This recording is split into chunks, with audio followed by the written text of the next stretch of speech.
ప్రభువు నామానికి స్తోత్రం. ప్రతిరోజు వినడం ద్వారా ఒక సంవత్సరానికి బైబిల్ చదవడానికి ఈ ఛానల్ సహాయపడుతుంది. Please subscribe and support. హృదయపూర్వక ధన్యవాదాలు. నేటి వేద భాగం రాజుల మొదటి గ్రంథము 11వ అధ్యాయము. మోయాబీయులు, ఎదోమీయులు, అమ్మోనీయులు, సీదోనీయులు, హిత్తీయులు అను జనులు మీ హృదయములను తమ దేవతల తట్టు త్రిప్పుదురు గనుక వారితో సహవాసము చేయకూడదనియు వారిని మీతో సహవాసము చేయనీయకూడదనియు యెహోవా ఇశ్రాయేలీలకు సెలవిచ్చియున్నాడు. అయితే రాజైన సొలొమోను ఫరో కుమార్తెను గాక ఆ జనులలో ఇంకా అనేక మంది పరస్త్రీలను మోహించి కామాతురత గలవాడై వారిని ఉంచుకొనుచూ వచ్చెను. అతనికి 700 మంది రాజకుమార్తెలైన భార్యలను 300 మంది ఉపపత్నులను కలిగియుండిరి. అతని భార్యలు అతని హృదయమును త్రిప్పివేసిరి. సొలొమోను వృద్ధుడైనప్పుడు అతని భార్యలు అతని హృదయమును ఇతర దేవతల తట్టు త్రిప్పగా అతని తండ్రి అయిన దావీదు హృదయము వలె అతని హృదయము దేవుడైన యెహోవా ఎడల యథార్థము కాకపోయెను. సొలొమోను అష్తారోతు అను సీదోనీయుల దేవతను, మిల్కోము అను అమ్మోనీయుల హేయమైన దేవతను అనుసరించి నడిచెను. ఈ ప్రకారము సొలొమోను యెహోవా దృష్టికి చెడు నడత నడిచి తన తండ్రి అయిన దావీదు అనుసరించినట్లు యథార్థ హృదయముతో యెహోవాను అనుసరింపలేదు.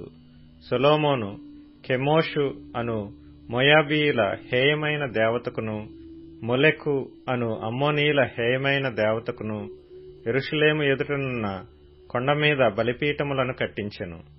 తమ దేవతలకు ధూపము వేయిచు బలులనర్పించుచుండిన పరస్త్రీలైన తన భార్యల నిమిత్తము అతడు ఈలాగు చేసెను.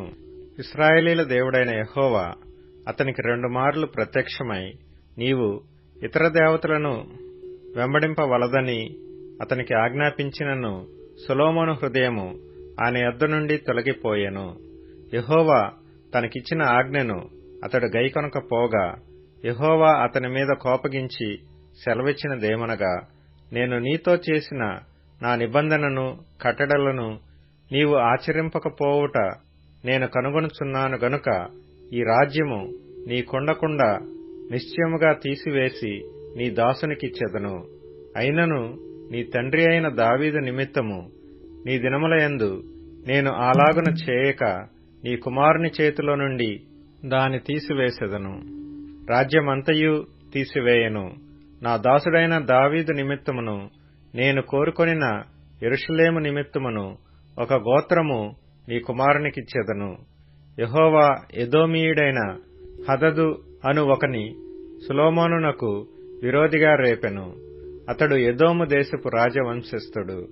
దావీదు ఎదోము దేశము మీద యుద్ధము చేయుచుండగా సైన్యాధిపతి అయిన యోవాబు చంపబడిన వారిని పాతిపెట్టుటకు వెళ్లియున్నప్పుడు ఎదోము దేశమందున్న మగవారినందరినీ హతము చేసెను.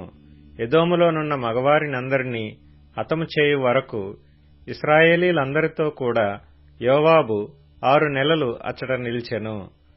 అంతటా హదదును అతనితో కూడా అతని తండ్రి సేవకులలో కొందరు ఎదోమీయులను ఐగుప్తు దేశంలోనికి పారిపోయిరి.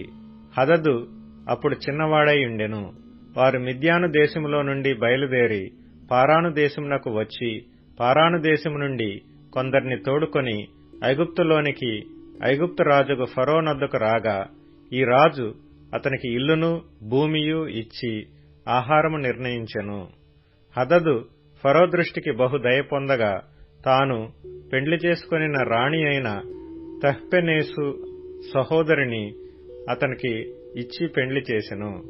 ఈ తహ్పెనేసు యొక్క సహోదరి అతనికి గెనుబతు అను కుమారుని కనెను.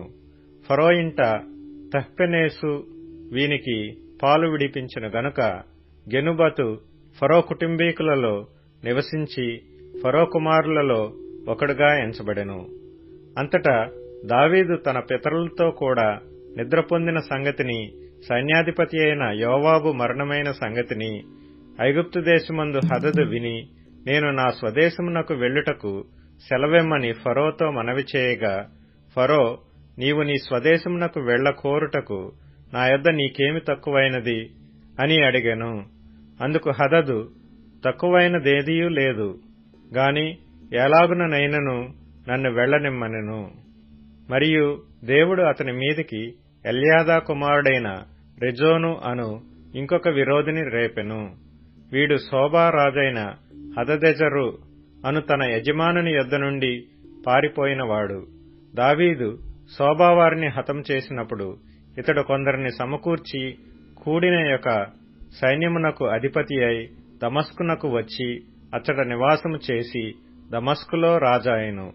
హదదు చేసిన ఈ కీడుగాక సొలొమోను బ్రతికిన దినములన్నీయు ఇతడు అరాము దేశమందు ఏలినవాడై ఇశ్రాయేలీలకు విరోధి అయ్యుండి ఇశ్రాయేలీల యందు అసహ్యత గలవాడై యుండెను. మరియు సొలొమోను సేవకుడైన యరొబాము సహా రాజు మీదికి లేచెను.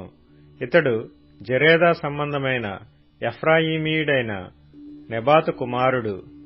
ఇతని తల్లి పేరు జెరూహా, ఆమె విధవరాలు. ఇతడు రాజు మీదికి లేచుటకు హేతువేమనగా సొలొమోను మిల్లో కట్టించి తన తండ్రి అయిన దావీదు పురమునకు కలిగిన బీటలు బాగుచేయుచుండెను. అయితే యరొబాము అను ఇతడు మహాబలాఢ్యుడై ఉండగా యవనుడగు ఇతడు పనియందు శ్రద్ధ గలవాడని సొలొమోను తెలుసుకుని యోసేపు సంతతి వారు చేయవలసిన భారమైన పని మీద అతనిని అధికారిగా నిర్ణయించెను. అంతటా యరొబాము యెరూషలేములో నుండి బయలు వెడలిపోగా షిలోనీయుడును ప్రవక్తయునగు అహీయా అతనిని మార్గమందు కనుగొనెను. అహీయా క్రొత్త వస్త్రము ధరించుకొనియుండెను. వారిద్దరూ తప్ప పొలములో మరి ఎవడనూ లేకపోయెను. అంతటా అహీయా తాను ధరించుకొనియున్న క్రొత్త వస్త్రమును పట్టుకొని 12 తునకలుగా చింపి యరొబాముతో ఇట్లనెను, ఈ 10 తునకలను నీవు తీసుకొనుము.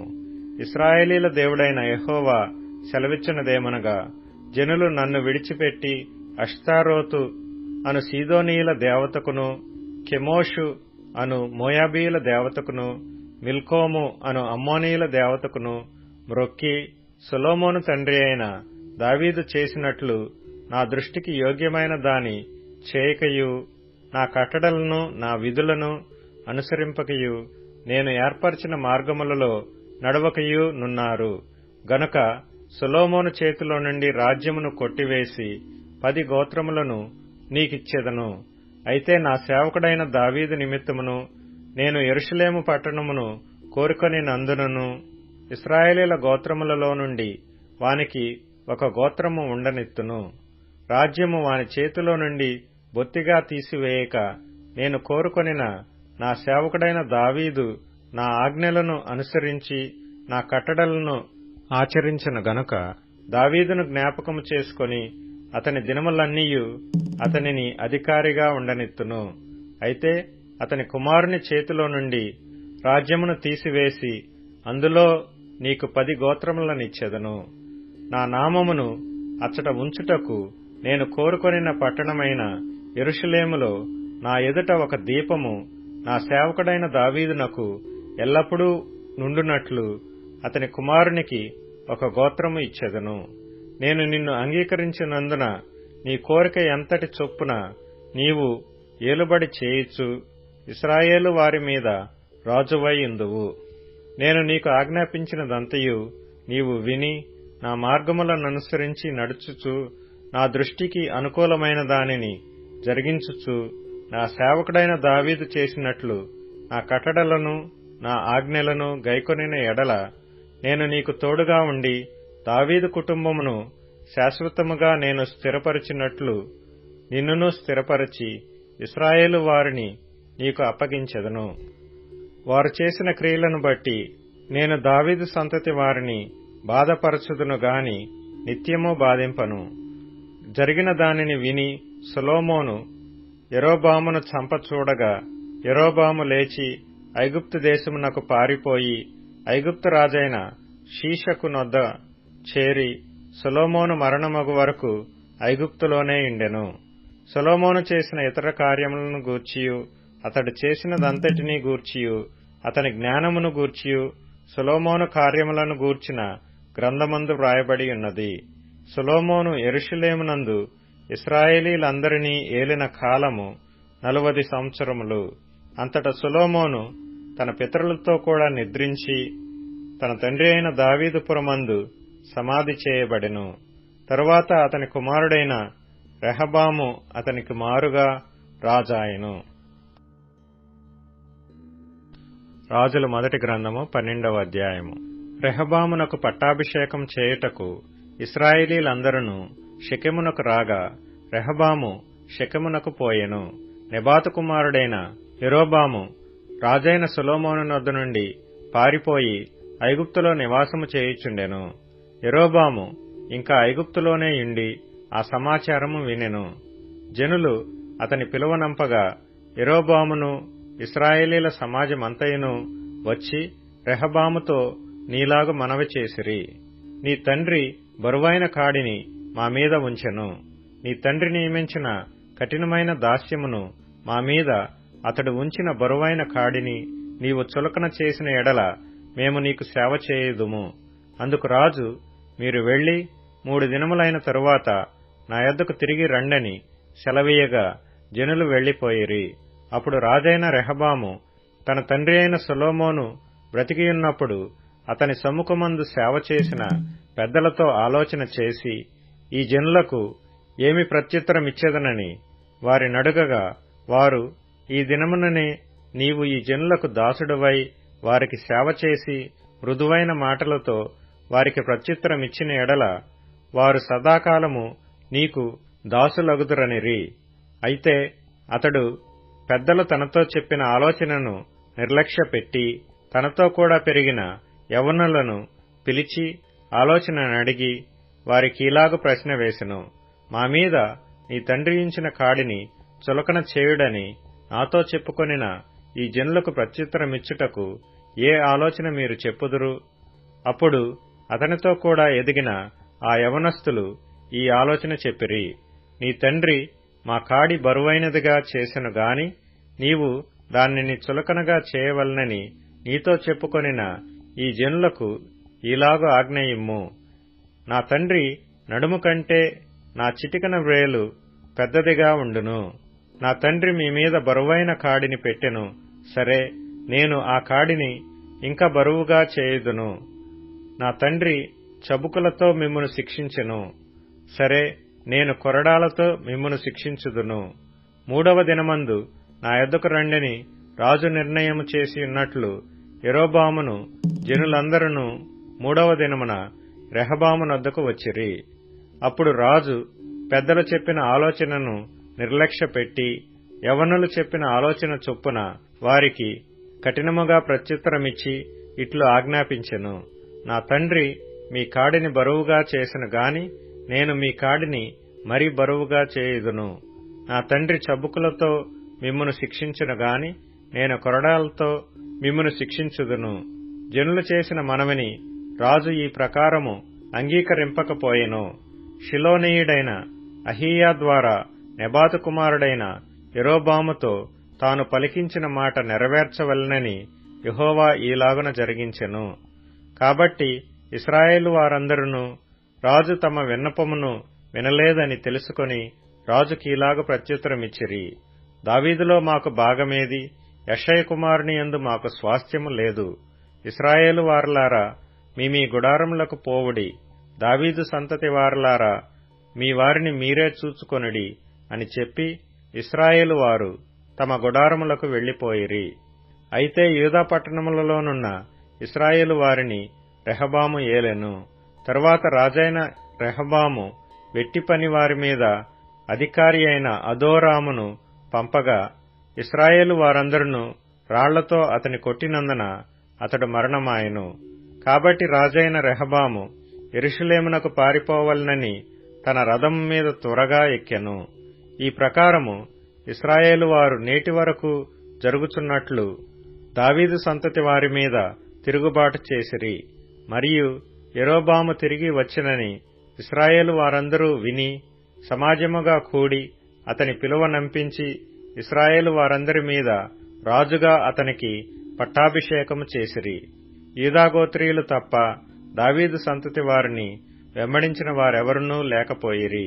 రెహబాము యెరూషలేమునకు వచ్చిన తరువాత ఇశ్రాయేలు వారితో యుద్ధము చేసి రాజ్యము సొలొమోను కుమారుడైన రెహబాము అను తనకు మరలా వచ్చున్నట్లు చేయుటకై యూదా వారందరిలో నుండియు బెన్యామీను గోత్రీయులలో నుండియు యుద్ధ ప్రవీణులైన 180,000 మందిని పోగు చేసెను.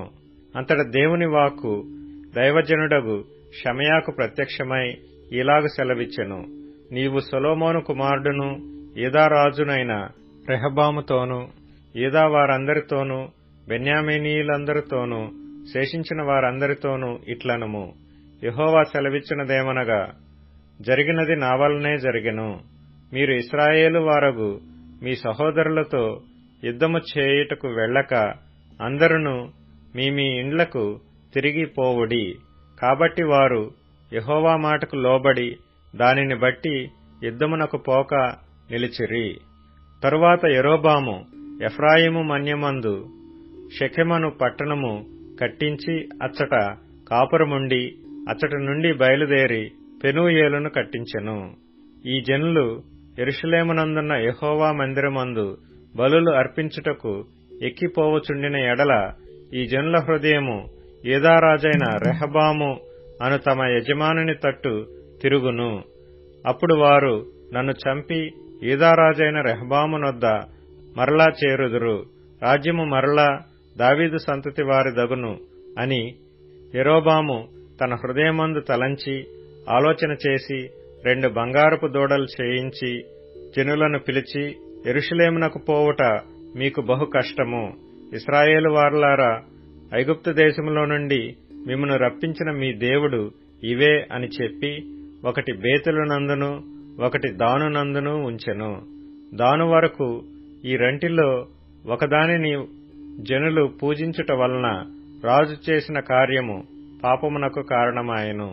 మరియు అతడు ఉన్నత స్థలములను కట్టించి మందిరముగా ఏర్పరచి లేవీయులు కాని సాధారణమైన వారిలో కొందరిని యాజకులుగా నియమించెను.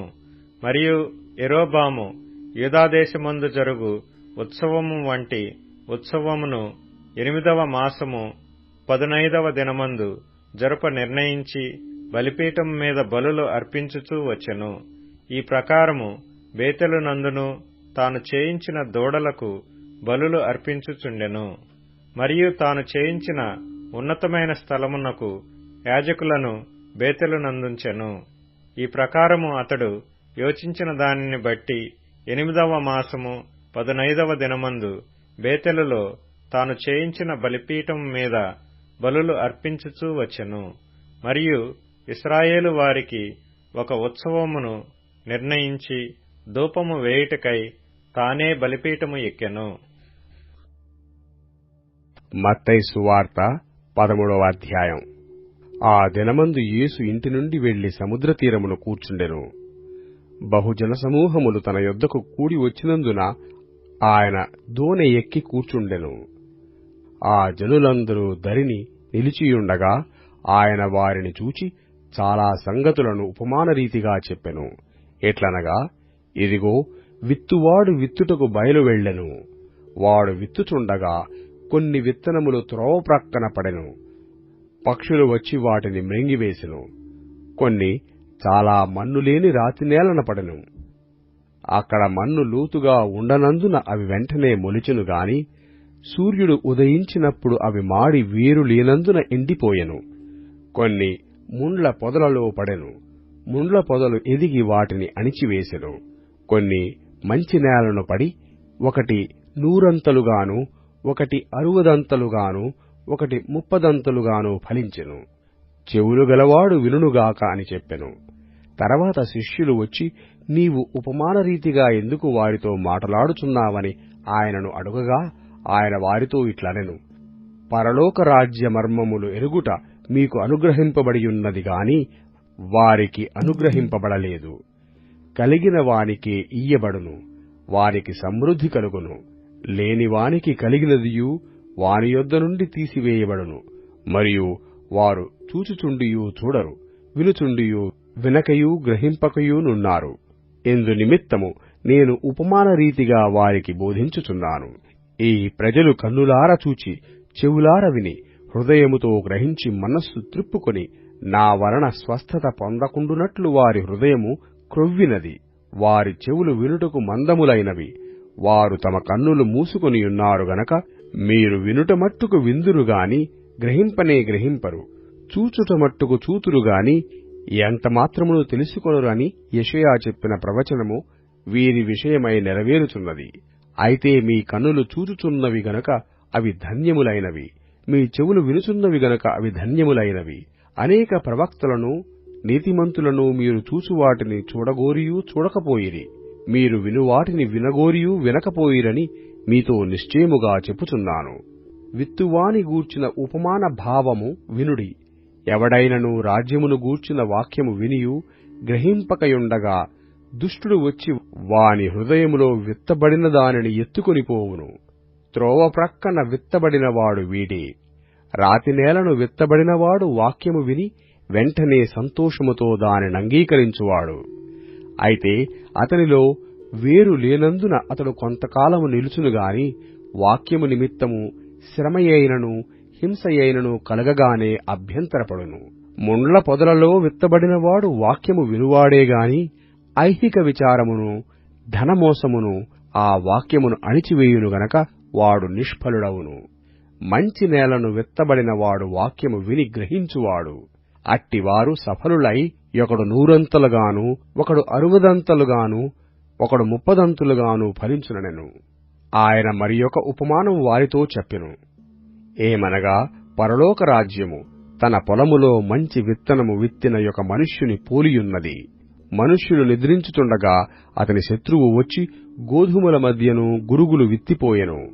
మొలకలు పెరిగి గింజ పట్టినప్పుడు గురుగులు కూడా అగపడెను. అప్పుడు ఇంటి యజమానుని దాసులు అతని యొద్దకు వచ్చి, అయ్యా, నీవు నీ పొలములో మంచి విత్తనము విత్తితివి గదా, అందులో గురుగులెక్కడ నుండి వచ్చినవని అడిగిరి. ఇది శత్రువు చేసిన పని అని అతడు వారితో చెప్పగా, ఆ దాసులు, మేము వెళ్లి వాటిని పెరికి కూర్చుట నీకిష్టమా అని అతనిని అడిగిరి.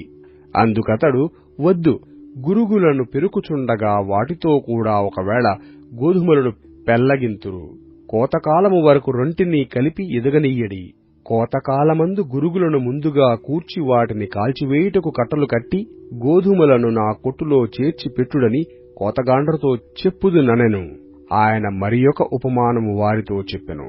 పరలోక రాజ్యము ఒకడు తీసుకుని తన పొలములో విత్తిన ఆవగింజను పోలియున్నది. అది విత్తనములన్నిటిలోనూ చిన్నదేగాని పెరిగినప్పుడు కూర మొక్కలన్నిటిలో పెద్దదై ఆకాశ పక్షులు వచ్చి దాని కొమ్మలయందు నివసించునంత చిట్టగును. ఆయన మరియొక ఉపమానం వారితో చెప్పెను. పరలోక రాజ్యము ఒక స్త్రీ తీసుకొని పిండి అంతయు పులిసి పొంగు వరకు 3 కొంచెముల పిండిలో దాచిపెట్టిన పుల్లని పిండిని పోలియున్నది. నేను నా నోరు తెరిచి ఉపమానరీతిగా బోధించెదను. లోకము పుట్టినది మొదలుకొని మరుగు చేయబడిన సంగతులను తెలియజెప్పెదను అని ప్రవక్త చెప్పిన మాట నెరవేరునట్లు యేసు ఈ సంగతులన్నిటినీ జనసమూహములకు ఉపమానరీతిగా బోధించెను. ఉపమానము లేక వారికేమియూ బోధింపలేదు. అప్పుడాయన జనసమూహములను పంపివేసి ఇంటిలోనికి వెళ్లగా ఆయన శిష్యులాయన యొద్దకు వచ్చి, పొలములోని గురుగులను గూర్చిన ఉపమాన భావము మాకు తెలియజెప్పమనిది. అందుకాయన ఇట్లనెను. మంచి విత్తనము విత్తువాడు మనుష్య కుమారుడు. పొలము లోకము. మంచి విత్తనములు రాజ్య సంబంధులు, గురుగులు దుష్టుని సంబంధులు. వాటిని విత్తిన శత్రువు అపవాది. కోత యుగ సమాప్తి. కోత కోయువారు దేవదూతలు. గురుగులు ఏలాగు కూర్చబడి అగ్నిలో కాల్చివేయబడునో అలాగే యుగ సమాప్తి యందు జరుగును. మనుష్య కుమారుడు తన దూతలను పంపును. వారాయన రాజ్యములో నుండి ఆటంకములగు సకలమైన వాటిని దుర్నీతిపరులను సమకూర్చి అగ్నిగుండములో పడవేయుదురు. అక్కడ ఏడుపును పండ్లు కొరుకుటయును ఉండును. అప్పుడు నీతిమంతులు తమ తండ్రి రాజ్యములో సూర్యుని వలె తేజరిల్లుదురు. చెవులు గలవాడు వినుగాక. పరలోక రాజ్యము పొలములో దాచబడిన ధనమును పోలియున్నది. ఒక మనుష్యుడు దాని కనుగొని దాచిపెట్టి అది దొరికిన సంతోషముతో వెళ్లి తనకు కలిగినదంతయు అమ్మి ఆ పొలమును కొనును. మరియు పరలోక రాజ్యము మంచి ముత్యములను కొన వెదుకుచున్న వర్తకుని పోలియున్నది. అతడు అమూల్యమైన ఒక ముత్యమును కనుగొని పోయి తనకు కలిగినదంతయు అమ్మి దాని కొనును. మరియు పరలోక రాజ్యము సముద్రములో వేయబడి నానావిధములైన చేపలను పట్టిన వలను పోలియున్నది. అది నిండినప్పుడు దానిని దరికి లాగి కూర్చుండి మంచి వాటిని గంపలలో చేర్చి చెడ్డవాటిని బయట పారవేయుదురు. అలాగే యుగ సమాప్తియందు జరుగును. దేవదూతలు వచ్చి నీతిమంతులలో నుండి దుష్టులను వేరుపరిచి వీరిని అగ్నిగుండములో పడవేయుదురు. అక్కడ ఏడ్పును పండ్లు కొరుకుటయును ఉండును. వీటినన్నిటినీ మీరు గ్రహించితిరా అని వారిని అడుగగా వారు గ్రహించితిమనిరి. ఆయన అందువలన పరలోక రాజ్యములో శిష్యుడుగా చేరిన ప్రతి శాస్త్రియు తన ధన నిధిలో నుండి క్రొత్త పదార్థములను పాత పదార్థములను వెలుపలికి తెచ్చు ఇంటి యజమానుని పోలియున్నాడని వారితో చెప్పెను. యేసు ఈ ఉపమానములు చెప్పి చాలించిన తరువాత ఆయన అక్కడ నుండి వెళ్లి స్వదేశమునకు వచ్చి సమాజ మందిరములలో వారికి బోధించుచుండెను. అందువలన వారాశ్చర్యపడి ఈ జ్ఞానమును ఈ అద్భుతములను ఇతనికెక్కడ నుండి వచ్చినవి? ఇతడు వడ్లవాని కుమారుడు కాడా? ఇతని తల్లి పేరు మరియా కాదా? యాకోబు, యోసేఫు, సీమోను, యూదాయను వారు ఇతని సహోదరులు కారా? ఇతని అక్క చెల్లెండ్రందరూ మనతోనేయున్నారు కారా? ఇతనికి ఈ కార్యములన్నీయూ ఎక్కడ నుండి వచ్చినని చెప్పుకొని ఆయన విషయమై అభ్యంతరపడిరి.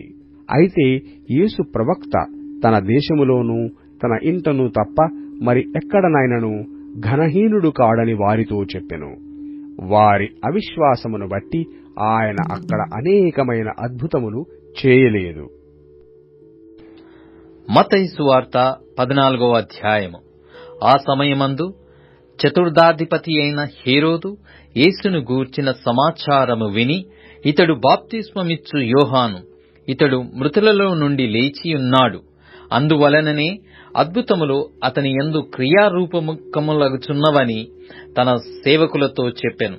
ఏలయనగా నీవు నీ సోదరుడైన ఫిలిప్పు భార్యయగు హెరోదియను ఉంచుకొనుట న్యాయము కాదని యోహాను చెప్పగా, హేరోదు ఆమె నిమిత్తము యోహానును పట్టుకొని బంధించి చెరసాలలో వేయించియుండెను.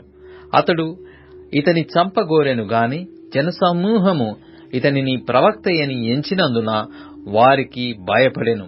అయితే హేరోదు జన్మదినోత్సవము వచ్చినప్పుడు హెరోదియ కుమార్తె వారి మధ్య నాట్యమాడి హేరోదును సంతోషపరచెను గనుక ఆమె ఏమి అడిగినను ఇచ్చెదనని అతడు ప్రమాణపూర్వకముగా వాగ్దానము చేసెను.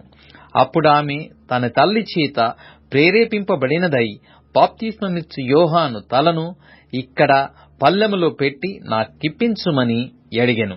రాజు దుఃఖపడినను తాను చేసిన ప్రమాణము నిమిత్తమును తనతో కూడా భోజనమునకు కూర్చున్న వారి నిమిత్తమును ఈయన ఆజ్ఞాపించి బంట్రౌతులను పంపి చెరసాలలో యోహాను తల కొట్టించెను. వాడతని తల పల్లెములో పెట్టి తెచ్చి ఆ చిన్నదానికిచ్చెను. ఆమె తన తల్లి యొద్దకు దాన్ని తీసుకుని వచ్చెను. అంతటా యోహాను శిష్యులు వచ్చి శవమును ఎత్తుకొని పోయి పాతిపెట్టి యేసునొద్దకు వచ్చి తెలియజేసిరి. యేసు ఆ సంగతి విని దోణి ఎక్కి అక్కడి నుండి అరణ్య ప్రదేశమునకు ఏకాంతముగా వెళ్ళెను. జనసమూహములు ఆ సంగతి విని పట్టణముల నుండి కాలినడకను ఆయన వెంట వెళ్ళిరి. ఆయన వచ్చి ఆ గొప్ప సమూహమును చూచి వారి మీద కనికరపడి వారిలో రోగులైన వారిని స్వస్థపరిచెను. సాయంకాలమైనప్పుడు శిష్యులు ఆయన యొద్దకు వచ్చి, ఇది అరణ్య ప్రదేశము, ఇప్పటికే ప్రొద్దుపోయెను. ఈ జనుల గ్రామములోనికి వెళ్లి భోజన పదార్థములు కొనుక్కొనుటకై వారిని పంపివేయుమని చెప్పిరి. యేసు, వారు వెళ్ళనక్కరలేదు, మీరే వారికి భోజనము పెట్టుడని వారితో చెప్పగా, వారు ఇక్కడ ఉన్న మన యొద్ద 5 రొట్టెలను 2 చేపలను తప్ప మరేమీ లేదని ఆయనతో చెప్పిరి. అందుకాయన వాటిని నా యొద్దకు తెండని చెప్పి పచ్చిక మీద కూర్చుండుడని జనులకు ఆజ్ఞాపించి ఆ 5 రొట్టెలను 2 చేపలను పట్టుకొని ఆకాశము వైపు కన్నులెత్తి ఆశీర్వదించి ఆ రొట్టెలు విరిచి శిష్యులకిచ్చెను. శిష్యులు జనులకు వడ్డించిరి. వారందరూ తిని తృప్తి పొందిన తరువాత మిగిలిన ముక్కలు 12 గంపల నిండా ఎత్తిరి. స్త్రీలును పిల్లలును కాక తినిన వారు ఇంచుమించు 5,000 మంది పురుషులు. వెంటనే ఆ జనసమూహములను తాను పంపివేయునంతలో తన శిష్యులు దోణి ఎక్కి తనకంటే ముందుగా అద్దరికి వెళ్ళవలెనని ఆయన వారిని బలవంతము చేసెను. ఆయన ఆ జనసమూహములను పంపివేసి ప్రార్థన చేయుటకు ఏకాంతముగా కొండ ఎక్కిపోయి సాయంకాలమైనప్పుడు ఒంటరిగా ఉండెను. అప్పటికా దోణి దరికి దూరముగా నుండగా గాలి ఎదురైనందున అలల వలన కొట్టబడుచుండెను. రాత్రి 4వ జామున ఆయన సముద్రము మీద నడుచుచు వారి యొద్దకు వచ్చెను. ఆయన సముద్రము మీద నడుచుట శిష్యులు చూచి తొందరపడి భూతమని చెప్పుకొని భయము చేత కేకలు వేసిరి. వెంటనే యేసు, ధైర్యము తెచ్చుకొనుడి, నేనే, భయపడకుడని వారితో చెప్పగా, పేతురు, ప్రభువా, నీవే అయితే నీళ్ల మీద నడిచి నీ యొద్దకు వచ్చుటకు నాకు సెలవిమ్మని ఆయనతో అనెను. ఆయన రమ్మనగానే పేతురు దోణి దిగి యేసునొద్దకు వెళ్ళుటకు నీళ్ల మీద నడిచెను. గాని గాలిని చూసి భయపడి మునిగిపోసాగి, ప్రభువా, నన్ను రక్షించుమని కేకలు వేసెను. వెంటనే యేసు చెయ్యి చాపి అతని పట్టుకొని, అల్పవిశ్వాసీ, ఎందుకు సందేహపడితివని అతనితో చెప్పెను. వారు దోణి ఎక్కినప్పుడు గాలి అణిగెను. అంతటా దోణిలోనున్నవారు వచ్చి, నీవు నిజముగా దేవుని కుమారుడవని చెప్పి ఆయనకు మ్రొక్కిరి. వారద్దరికి వెళ్లి గన్నేసరెతు దేశమునకు వచ్చిరి. అక్కడ జనులు ఆయనను గుర్తుపట్టి చుట్టుపట్లనున్న ఆ ప్రదేశమంతటికి వర్తమానము పంపి రోగులనందరినీ ఆయన యొద్దకు తెప్పించి, వీరిని నీ వస్త్రపు చెంగు మాత్రము తట్టనిమ్మని ఆయనను వేడుకొనిరి. ముట్టిన వారందరూ స్వస్థత నొందిరి. సామెతలు 1వ అధ్యాయం. దావీదు కుమారుడును ఇశ్రాయేలు రాజైన సొలొమోను సామెతలు. జ్ఞానమును ఉపదేశమును అభ్యసించుటకును, వివేక సల్లాపములను గ్రహించుటకును, నీతి న్యాయ యథార్థతలననుసరించుటయందు బుద్ధి కుశలత ఇచ్చు ఉపదేశమునొందుటకును, జ్ఞానము లేని వారికి బుద్ధి కలిగించుటకును, యవనులకు తెలివియు వివేచనయు పుట్టించుటకును తగిన సామెతలు. జ్ఞానము గలవాడు విని పాండిత్యము వృద్ధి చేసుకొనును. వివేకము గలవాడు ఆలకించి నీతి సూత్రములను సంపాదించుకొనును. వీటి చేత సామెతలను, భావసూచక విషయములను, జ్ఞానుల మాటలను, వారు చెప్పిన గూఢవాక్యములను జనులు గ్రహించుదురు. యెహోవా యందు భయభక్తులు కలిగియుండుట తెలివికి మూలము. మూర్ఖులు జ్ఞానమును ఉపదేశమును తిరస్కరించుదురు. నా కుమారుడా, నీ తండ్రి ఉపదేశము ఆలకింపుము. నీ తల్లి చెప్పు బోధను త్రోసివేయకుము. అవి నీ తలకు సొగసైన మాలికయు నీ కంఠమునకు హారములనైయుండును. నా కుమారుడా, పాపులు నిన్ను ప్రేరేపింపగా ఒప్పకుము. మాతో కూడా రమ్ము, మనము ప్రాణము తీయుటకై పొంచియుందము. నిర్దోషి అయిన యొకని పట్టుకొనుటకు దాగియుందము. పాతాళము మనుష్యులను మ్రింగివేయునట్లు వారిని జీవముతోనే మ్రింగివేయుదము. సమాధిలోనికి దిగువారు మ్రింగబడునట్లు వారు పూర్ణ బలముతో నుండగా మనము వారిని మ్రింగివేయుదము రమ్ము అని వారు చెప్పునప్పుడు ఒప్పకుము. పలు విధములైన మంచి సొత్తులు మనకు దొరుకును. మన ఇండ్లను దోపుడు సొమ్ముతో నింపుకొందము. నీవు మాతో పాలివాడవై యుండుము. మనకందరికి సంచి ఒక్కటే యుండును అని వారు నీతో చెప్పుదురు.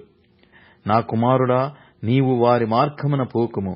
వారి త్రోవల యందు నడవకుండా నీ పాదములు వెనుకకు తీసుకొనుము. కీడు చేయుటకై వారి పాదములు పరుగులెత్తును. నరహత్య చేయుటకై వారు త్వరపడుచుందురు. పక్షి చూచుచుండగా వలవేయుట వ్యర్థము. వారు స్వనాశనమునకే పొంచియుందురు. తమ్మును తామే పట్టుకొనుటకై దాగియుందురు. ఆశాపాతకులందరి గతి అట్టిదే. దానిని స్వీకరించు వారి ప్రాణము అది తీయును. జ్ఞానము వీధులలో కేకలు వేయుచున్నది. సంత వీధులలో బిగ్గరగా పలుకుచున్నది. గొప్ప సందడి గల స్థలములలో ప్రకటన చేయుచున్నది. పురద్వారములలోను పట్టణములోను జ్ఞానము ప్రచురించుచు తెలియజేయుచున్నది. ఎట్లనగా, జ్ఞానము లేని వారలారా, మీరెన్నాళ్ళు జ్ఞానము లేని వారుగా ఉండగోరుదురు? అపహాసకులారా, మీరెన్నాళ్ళు అపహాస్యము చేయుచు ఆనందింతురు? బుద్ధిహీనులారా, మీరెన్నాళ్ళు జ్ఞానమును అసహ్యించుకొందురు? నా గద్దింపు విని తిరుగుడి. ఆలకించుడి. నా ఆత్మను మీ మీద కుమ్మరించుదును. నా ఉపదేశమును మీకు తెలిపెదను. నేను పిలవగా మీరు వినకపోతిరి. నా చేయి చాపగా ఎవరునూ లక్ష్యపెట్టకపోయిరి. నేను చెప్పిన బోధ ఏమియూ మీరు వినక త్రోసివేసితిరి. నేను గద్దింపక లోబడకపోతిరి. కాబట్టి మీకు అపాయము కలుగునప్పుడు నేను నవ్వెదను. మీకు భయము వచ్చినప్పుడు నేను అపహాస్యము చేసెదను. భయము మీ మీదికి తుపాను వలె వచ్చునప్పుడు, సుడిగాలి వచ్చునట్లు మీకు అపాయము కలుగునప్పుడు, మీకు కష్టమును దుఃఖమును ప్రాప్తించునప్పుడు నేను అపహాస్యము చేసెదను. అప్పుడు వారు నన్ను గూర్చి మొర్రపెట్టెదరు గాని నేను ప్రత్యుత్తరమియ్యకుందును. నన్ను శ్రద్ధగా వెతికెదరు గాని వారికి నేను కనబడకుందును. జ్ఞానము వారికి అసహ్యమాయెను. యెహోవా యందు భయభక్తులు కలిగియుండుట వారికిష్టము లేకపోయెను. నా ఆలోచన విననొల్లకపోయిరి. నా గద్దింపును వారు కేవలము తృణీకరించిరి. కాబట్టి వారు తమ ప్రవర్తనకు తగిన ఫలము ననుభవించెదరు. తమకు వెక్కసమగు వరకు తమ ఆలోచనలను అనుసరించెదరు. జ్ఞానము లేనివారు దేవుని విసర్జించి నాశనమగుదురు. బుద్ధిహీనులు క్షేమము కలిగినదని మైమరచి నిర్మూలమగుదురు. నా ఉపదేశమునంగీకరించువాడు సురక్షితముగా నివసించును. వాడు కీడు వచ్చునన్న భయము లేక నెమ్మదిగా నుండును. ఇప్పుడు ట్యూన్ఇన్, స్పాటిఫై, అమెజాన్ మ్యూజిక్ మరియు యూట్యూబ్ మ్యూజిక్ లో కూడా అందుబాటులో ఉంది. Please follow us.